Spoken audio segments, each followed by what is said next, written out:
Hi every one. നമ്മുടെ JEE 2026 preparation അതിഗംഭീരമായി നമ്മൾ start ചെയ്തു.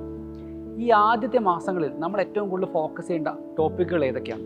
പ്രത്യേകിച്ച് കെമിസ്ട്രി എന്നുള്ള സബ്ജക്റ്റിനെ ബേസ് ചെയ്ത് ആദ്യത്തെ ഈ ഒരു മാസം നമ്മൾ ഫോക്കസ് ചെയ്യേണ്ട, നമ്മൾ ഏറ്റവും കൂടുതൽ ഇമ്പോർട്ടൻസ് കൊടുക്കേണ്ട, നമ്മൾ ഏറ്റവും കൂടുതൽ ചോദ്യങ്ങൾ ചെയ്യേണ്ട ചാപ്റ്റേഴ്സും ടോപ്പിക്കുകളും ഏതൊക്കെയാണെന്ന് നമ്മളൊന്ന് അറിഞ്ഞിരിക്കുന്നത് നല്ലതാണ്. സോ നമ്മുടെ JEE മെയിൻ, JEE അഡ്വാൻസ് എക്സാമുകളിൽ നല്ല സ്കോർ വാങ്ങിയ കുട്ടികളെല്ലാം പറഞ്ഞത് JEE മെയിൻ കെമിസ്ട്രി എന്നുള്ള സബ്ജക്റ്റിൽ ഏറ്റവും കൂടുതൽ സ്കോർ കിട്ടുക ഫണ്ടമെന്റൽസ് ക്ലിയർ ആകുമ്പോഴാണ്. അപ്പോൾ ഈ ആദ്യത്തെ മാസത്തിൽ നമ്മൾ ഫോക്കസ് ചെയ്യേണ്ടതും ഫണ്ടമെന്റൽ ആയിട്ട് ചാപ്റ്റേഴ്സ് തന്നെയാണ്. ഇപ്പോൾ ഏറ്റവും കൂടുതൽ നമുക്ക് സജസ്റ്റ് ചെയ്യാൻ പറ്റുന്ന ചാപ്റ്റേഴ്സ് എന്ന് പറയുന്നത് ഫസ്റ്റ് മന്തിൽ നമ്മൾ സജസ്റ്റ് ചെയ്യുന്ന chapters some basic concepts of chemistry, ശേഷം സ്ട്രക്ചർ ഓഫ് ആറ്റം, ബേസിക് കോൺസെപ്റ്റിനോട് അനുബന്ധിച്ച് അല്ലെങ്കിൽ അതിനോട് ചേർന്ന് വരുന്ന മറ്റൊരു ചാപ്റ്ററാണ് സൊല്യൂഷൻസ്. ഈ 3 ചാപ്റ്റേഴ്സാണ് ആദ്യത്തെ ഒരു മാസം നമുക്ക് ഫോക്കസ് ചെയ്യാൻ ഏറ്റവും നല്ല ചാപ്റ്റേഴ്സ് എന്ന് പറയുന്നത്.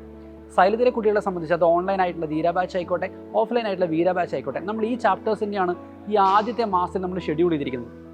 സോ നമ്മുടെ ഈ ചാപ്റ്റേഴ്സിൽ ഓരോ ചാപ്റ്ററിൽ ഏറ്റവും ഇമ്പോർട്ടൻ്റ് ആയിട്ടുള്ള ടോപ്പിക്കുകൾ ഏതൊക്കെയാണെന്ന് കൂടെ നമുക്ക് ചെക്ക് ചെയ്യാം. സോ ബേസിക് കോൺസെപ്റ്റ്സ് ഓഫ് കെമിസ്ട്രിയിൽ ഏറ്റവും കൂടുതലായിട്ട് ചോദ്യങ്ങൾ വരിക mass, mole, number of particle and volume, inter conversions ആണ്. പിന്നെ വരുന്നത് നമ്മുടെ പെർസെൻറ്റേജ് പ്യൂരിറ്റി, എംപിരിക്കൽ ഫോർമുല, നമ്മുടെ limiting reagent, excess reagent topical. ഇതൊക്കെയാണ് ഏറ്റവും കൂടുതലായിട്ട് സം ബേസിക് കോൺസെപ്റ്റ് നമ്മൾ ഫോക്കസ് ചെയ്യേണ്ടത്.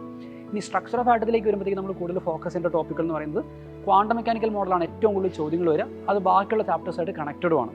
പിന്നെ വാലൻസ് ബോണ്ട് തിയറി, ഒരു മോളിക്യൂളിൻ്റെ ഷേപ്പ്, ഹൈബ്രിഡൈസേഷൻ എങ്ങനെ ഡിറ്റർമിൻ ചെയ്യാം, ഈ കാര്യങ്ങളാണ് ഏറ്റവും കൂടുതൽ നിങ്ങൾ സ്ട്രക്ചർ ഓഫ് ആറ്റത്തിൽ ഏറ്റവും കൂടുതൽ ഫോക്കസ് ചെയ്യേണ്ടത്. ന്യൂമറിക്കൽ ടൈപ്പ് ചോദ്യങ്ങളായിട്ട് നിങ്ങൾക്ക് ബോർ മോഡലിലെ ചോദ്യങ്ങളും വരാവുന്നതാണ്. Along with de Broglie concept, അതുപോലെ ഹൈസൻബർഗ് അൺസർട്ടനിറ്റി പ്രിൻസിപ്പിൾ പോലുള്ള കോൺസെപ്റ്റുകളും ഇമ്പോർട്ടൻ്റ് ആയിട്ട് കൺസിഡർ ചെയ്യണം. ഇനി സൊല്യൂഷൻസ് ചാപ്റ്റർ നോക്കുകയാണെങ്കിൽ കോൺസെൻട്രേഷൻ ടേംസ് നമ്മൾ ഓൾറെഡി നമ്മുടെ ബേസിക് കോൺസെപ്റ്റ്സ് ഓഫ് കെമിസ്ട്രിയിൽ നമ്മൾ കവർ ചെയ്തിട്ടുണ്ടാവും. പിന്നീടുള്ളത് Raoult's law, Henry's law, colligative properties ആണ് ഏറ്റവും കൂടുതൽ നിങ്ങൾ 12th സ്റ്റാൻഡേർഡിലെ സൊല്യൂഷൻസ് ചാപ്റ്ററിൽ ഫോക്കസ് ചെയ്യേണ്ടത്. സൈലത്തിലെ കുട്ടികളെ സംബന്ധിച്ച് ഈ ചാപ്റ്റേഴ്സ് തന്നെയായിരിക്കും നിങ്ങളിപ്പോൾ ഫോക്കസ് ചെയ്യുന്നത്.